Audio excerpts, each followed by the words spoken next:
Homage to the Buddha, the Dhamma, and the Sangha.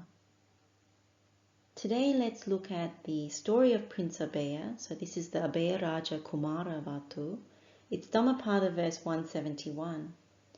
And it's a very, very useful teaching from the Buddha, as well as a very strongly resonating story for our current times. And you'll see why when we go through this story.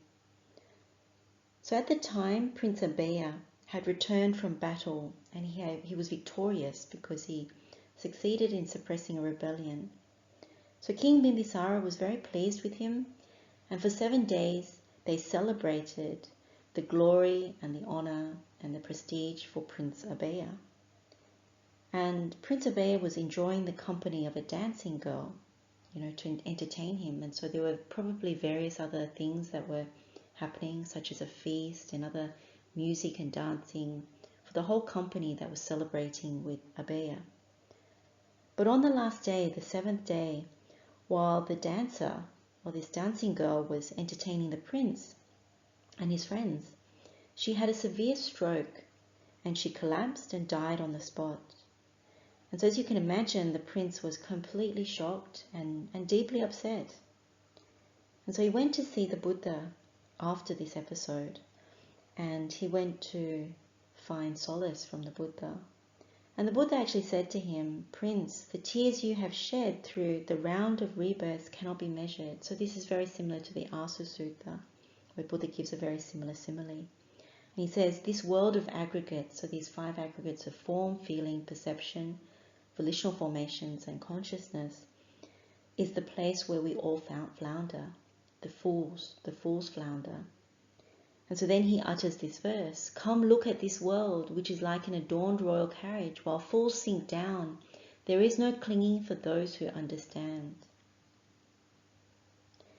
And so this is a very, very important teaching, because when we take delight in the world, where we abhinandati, take delight, welcome it, abhivadati, ajosayatiti, remain holding, we forget our predicament.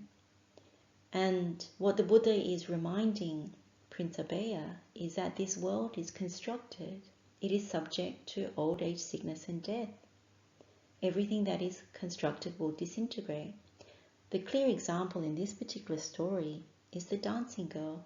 The dancing girl who was probably young, who was probably appeared very vital, and yet she suffered a stroke and passed away. And so for the prince to have been at a complete high, he would have been in his most happiest moment because he had been victorious in the job that he was assigned. He came back to glory and honor. And yet the sign that he was given during all the celebrations was one of the truth. We are all subject to sickness, all subject to death. And when that happened to him, he had no way of processing that. And so quite wisely he went to the Buddha. And so the Buddha was reminding him or instructing him that what is in the world is subject to these things. And so when it's subject to these things, if you continue to grasp onto the world's so-called beautiful things, adorned things, then you will sink down. You will sink down in the sense of sinking down to depression, to sadness, to sorrow, and not understand what is going on. Whereas the ones that know, the noble ones, they don't sink down because they don't cling to things in the world. Because as we know, when you take delight, you welcome, you remain holding, then what happens is you start to cling. So this is the upadana. It comes from after craving. So when you take delight, welcome, and remain holding, this is actually tanha, this is craving. What is it the condition for? It's the condition for clinging. So when you look at this word sink down, the Pali word is visīdanti. This means sinking down, to be dejected, to get depressed. You can understand that when you can't make sense of the world, when people fall down with heart attacks, whether they're called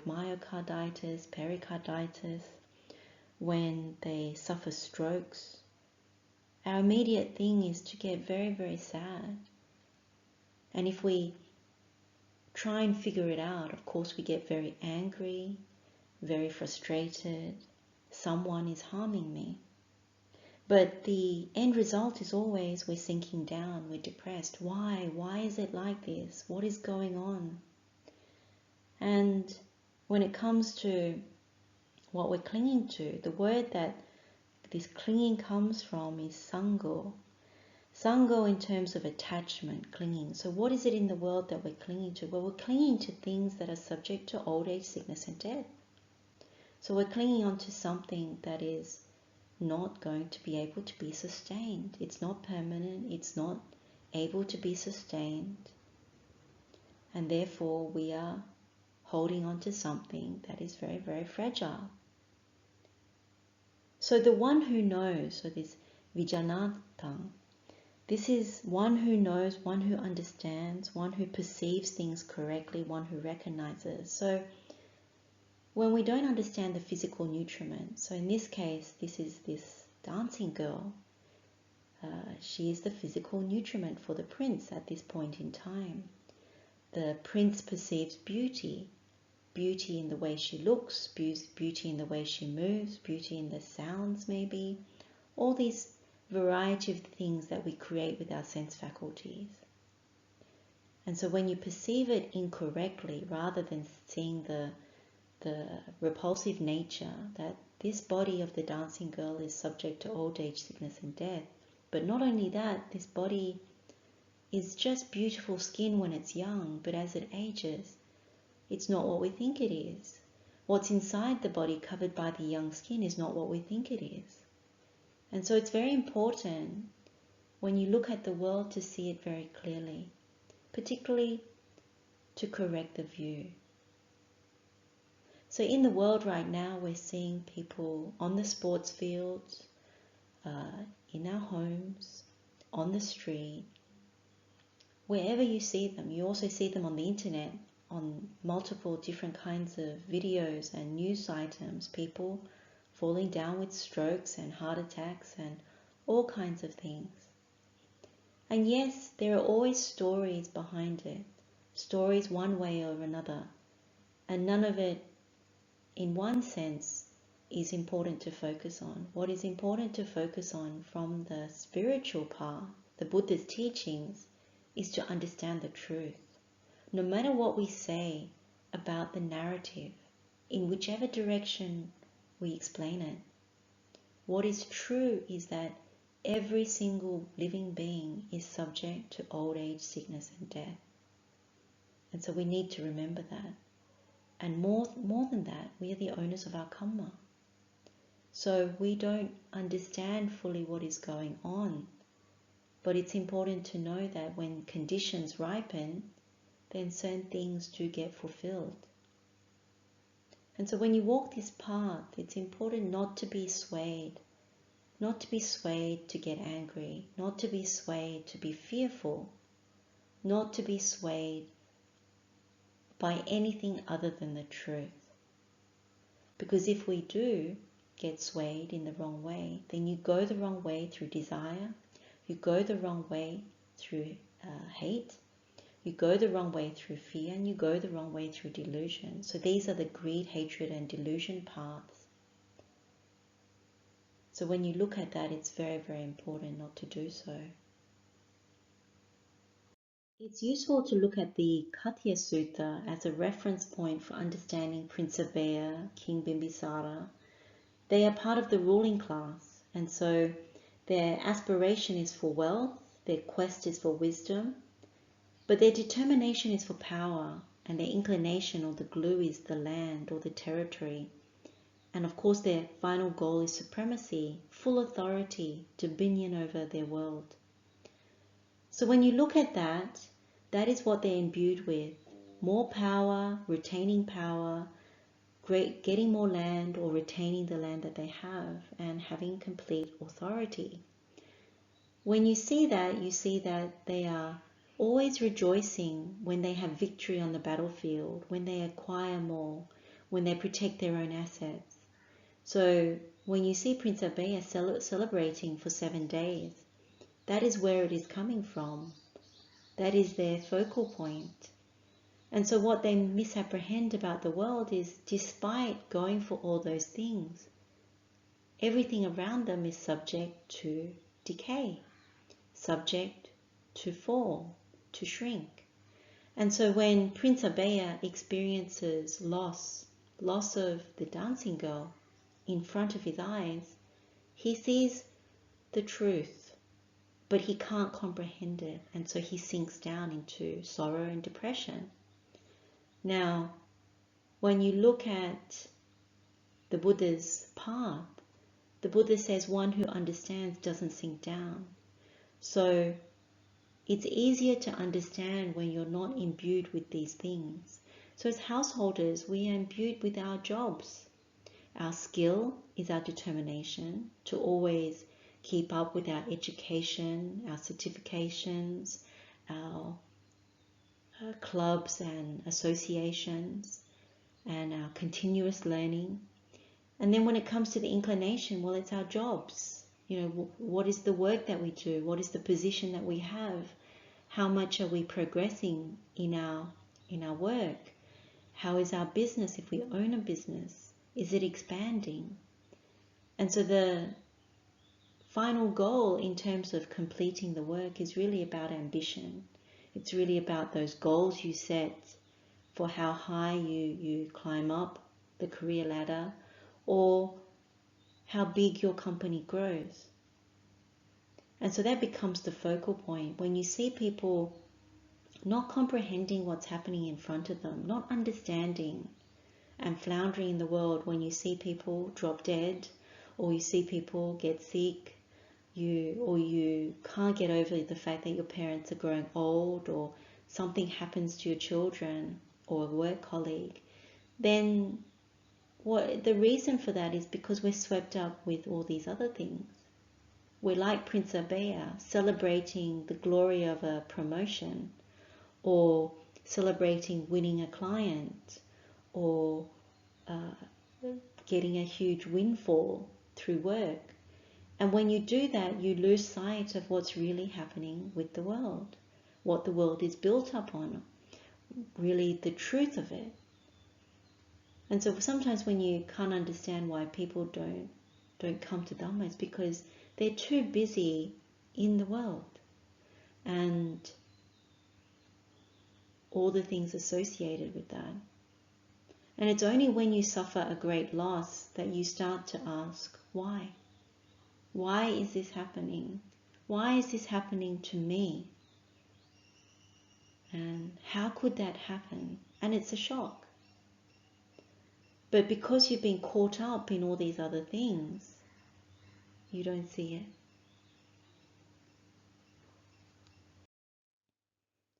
And when it comes to the world, it's very interesting to look at how the Buddha speaks of the world. So he was asked a question by a bhikkhu, Venerable Sir, it is said, the world. In what way, Venerable Sir, is it said the world? And so the Buddha gives him this answer. It is disintegrating, bhikkhu, therefore it is called the world. And what is disintegrating? The I, bhikkhu, is disintegrating. Forms are disintegrating. I consciousness is disintegrating. Eye contact is disintegrating. And whatever feeling arises with eye contact as condition, that too is disintegrating. And then he goes on, the same for the ear, the nose, the tongue, the body, the mind. And it all ends up with the feeling that arises with mind contact as condition, that too is disintegrating. And therefore it is called the world. So what does that mean? That means that the Buddha is saying everything that we sense through our sense faculties, it is all disintegrating. Paloka is the Pali word. Breaking down, breaking away, disintegrating. So the Buddha starts with the sense faculties, but then goes into the sense objects are also disintegrating, whether they're sights, sounds, smells, all those things. And then the same with the sense consciousness. Each of the sense consciousness is also disintegrating as a result of that. Same with the sense contact. It's also disintegrating. And how we can understand that is also as we age, we start to see it decline. We start to see it not work the way it used to work. Maybe it never did because we age every single moment of every day. And so as a result of all of that, the feeling that arises through the sense contact is actually conditioned by all of that. And therefore it is also disintegrating. And that is really how we sink down when we misapprehend, don't understand this world that we construct through our sense faculties, that it's all crumbling in front of us. The obvious thing when you look at aging, you see it. You look at sickness, you also see it. You look at someone who passes away, you see it.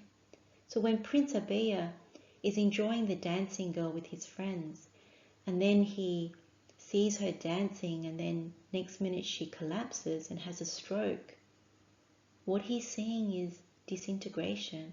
Disintegration of what he has seen of this dancing girl, his eye consciousness, his eye sense base, the contact with the object of the dancing girl, and then also the feeling that has arisen as joy or enjoyment then becomes sorrow. It has sunken. And so when you see it all of this way, it's very compelling and very helpful, so that when you watch the news, when you listen to the news, when you see images across the stream, across the screen of people having the same thing happen, whether it's on the sports field or in a hospital or something like that, you understand it for what it is. And it's normal. It's not abnormal. And therefore, something in you doesn't turn away.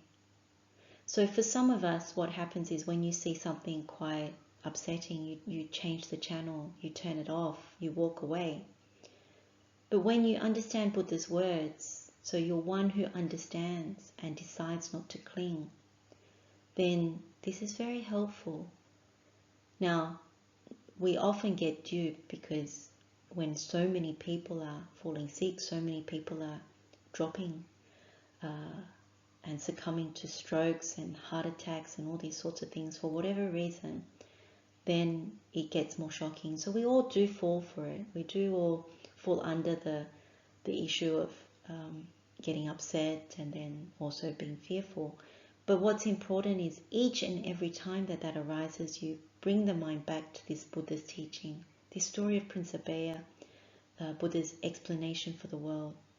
All these things that the Buddha teaches us about the four nutriments, about Samādhi-bhāvanā Sutta, what is it that we do that is misapprehending and then taking delight, welcoming, remaining, holding, clinging, wanting to come to exist, birthing again, then being subject to, again, old age, sickness and death, and the whole mass of suffering. So it's very compelling what the Buddha says. The important teaching that the Buddha gives us, particularly in correcting perceptions, is the sabaloka anubharata sanya, so perception of non-delight in the entire world. What we tend to do is take delight in the world, so we have the wrong perceptions of delight in the world, which is sabaloka abhirata sanya. But when we do this, we always fall, we always sink down.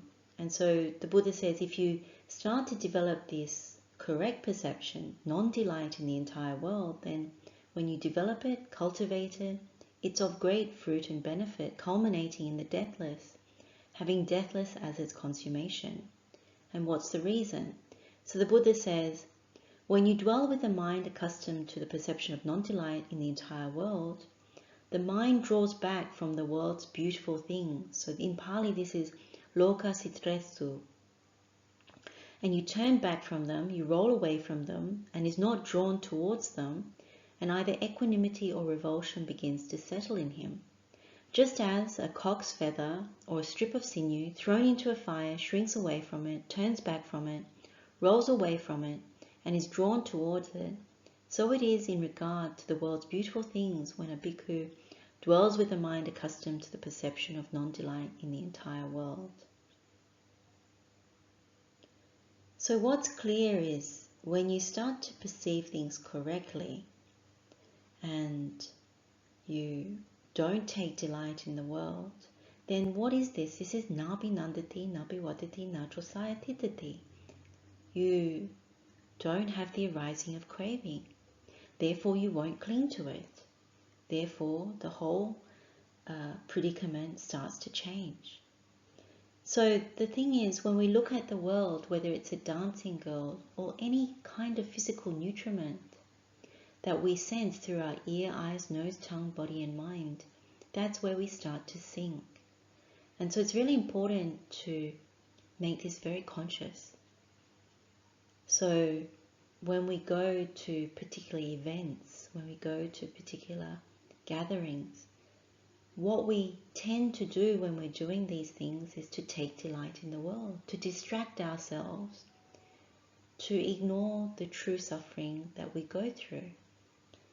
And being able to see the world through the lens of this predicament is painful is not a morbid thing. It's actually a very helpful thing because we choose more wisely. If we choose more wisely, we don't get so shocked when certain things happen. We still do get shocked because that's when we know we have wrong view. But then we quickly recover from that because we remember the Buddha's words.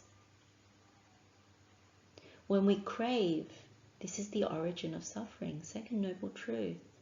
Every time we try and fix it through craving, it doesn't work. And so we continue to suffer the first noble truth of suffering. And so the only way out is really the cessation of suffering. And that means you need to turn away from the world's beautiful things or to see them correctly and not take delight in them. Otherwise, we'll be exactly like Prince Abhaya, utterly sunken in, depressed, demoralized, in great sorrow and also great fear for our own lives. And I think that's one of the things that when you see these shocking things in the world, you immediately jump from being quite down and frustrated to then being quite fearful when you misapprehend me and mine. What is clear is that when we take delight in the world as opposed to not taking delight in the world, we are not seeing the Four Noble Truths. So when we distract ourselves and try to take enjoyment from the world, we're not seeing the first noble truth of suffering. That whatever we try and fix through craving, whatever we take delight in, welcome, remain holding, it's death-bound. Because it's death-bound, we will suffer. And so we continually reject dukkha. And that includes all kinds of dukkha, the dukkha of our bigger predicament. That we really need to see what these five aggregates are, that they're subject to decay, disintegration, decline. And so every time we perceive all the beautiful things in the world and we take delight, welcome, remain holding, it leads us back for more of the same. And we suffer immensely, we sink down. So the Buddha's encouragement is always to nabi nandati, nabi vadati, nadrasaya titati, because this leads to the cessation of suffering. We don't take delight, we don't welcome, we don't remain holding. We do this from wisdom. We know that whatever we try and grab onto as me and mine, it is subject to decay, to decline, to disintegration. It doesn't last, and therefore there's a flaw in the whole thing. We don't last, therefore there's a flaw in what we think we are. And so when it comes to how we walk the path, well, it has to begin with right view. So all these perceptions about beauty, pleasure, me and mine, lasting or permanency, these are the things that need to be corrected at the view level. When they're corrected, we develop the right intention, renunciation. We loosen the grip till we have no grip on the world. We don't want it. We turn away from it. Viraga, nirodha, it ceases. And when that happens, of course, there is no ill will, there is no cruelty. We have the right speech, we develop the right actions, the right livelihood. We make right effort towards all these things. What is kusala, not akusala? And therefore we develop right mindfulness, right concentration, right knowledge, and eventually right liberation. So that is very clear. That is how it all hangs together. And so if you see something in the world that is happening that is shocking, that is alarming, that is upsetting, turn back to look at the Four Noble Truths. Turn back to look at other aspects of the Buddha's teachings about the world. To make sure you have right view. Not to be swayed by the narrative, the stories, the reasoning of the world. Because you get swept up in it and carried away with that flood. And it may seem very, very compelling, but it doesn't lead anywhere other than suffering, other than mental torture, sinking down and still not comprehending. And that's a reminder for all of us. We're not immune to what is pervading the world right now. The fear-mongering, the anger, the polarity of views, all those things, it's meant to send us into a spin, to get us confused, muddle-minded, and forget the Buddha's teaching. But what's really important is to come back to the Buddha's teaching. The guiding light is always the noble truth of dukkha. Because if you fully understand, it's not personal, it's a universal thing, this predicament, then you won't be so prone to getting swept away and compelled by the narratives of the world that are meant to confuse us, that are meant to make us angry and fearful and deluded. So the encouragement is not to fall for it, for us to all go together against that. The 5 frequent contemplations, or the 5 frequent recollections, whatever you wish to call them, they're something that are very useful to us. And that's the Buddha's recommendation for a woman, a man, a householder, or one who has gone forth. So the first one, if you remember, is I am subject to old age. I am not exempt from old age. The second is I am subject to illness. I am not exempt from illness. The third is I am subject to death. I am not exempt from death. The fourth is I must be parted and separated from everyone and everything dear and agreeable to me. And the last one, I am the owner of my karma, the heir of my karma. I have karma as my origin, karma as my relative. I will be the heir of whatever karma, good or bad, that I do. And so when you think about it this way, it's very, very useful. So when we are attending to the world, what is always in the back of our mind are these things. Because then we process the world better. We understand it better. We won't be swept away by the feeling of what arises in the mind when we make contact with things that are unpleasant, things that are unusual, things that trouble us. Instead, if these 5 frequent contemplations are in the background, then maybe we ask the question, what am I holding on to? What am I misapprehending? What am I missing out on?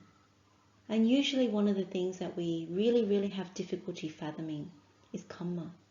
Because what is playing out in front of our minds is usually the result of karma. And as we know, the result of karma is not something that we can comprehend. It's actually one of those unthinkable, inconceivable things.